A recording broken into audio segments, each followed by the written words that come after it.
Good evening. Now we begin tonight in Lee County. That's where a shooting suspect and a K-9 are dead, and a DNR officer and Lee County chief deputy wounded following an officer-involved shooting today. This all happening after the search for a suspect ended in gunfire around 10 o'clock this morning. News 19's Rachel Ripp tells us what happened.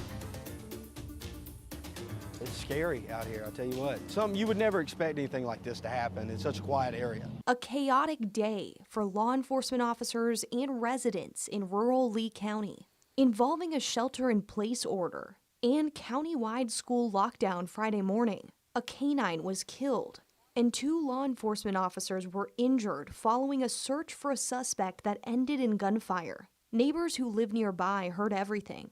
We were getting reports from a neighbor right over here that there's a large number of gunshots and possibly smoke from a vehicle fire. Sheriff Daniel Simon of Lee County says these law enforcement officers were following the suspect's car when they ran into live fire from him by an assault-style rifle. And the Lee County Sheriff's Office K-9 named Mika died as a result of the vehicle catching fire. Shots that was actually hit the vehicle ignited and caught a fire, and she obviously couldn't get out of the vehicle.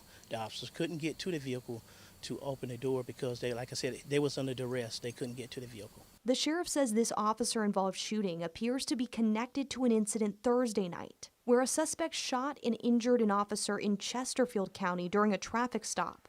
Authorities tell us nearly 200 law enforcement officers and 10 agencies were in Lee County to help Friday. This is a senseless, cowardly act that actually took place today, and I'm getting to the point I'm fed up with. This is my 8th officer-involved shooting since I've been sheriff since 2010. This is too much. Rachel Ripp, News 19 WLTX.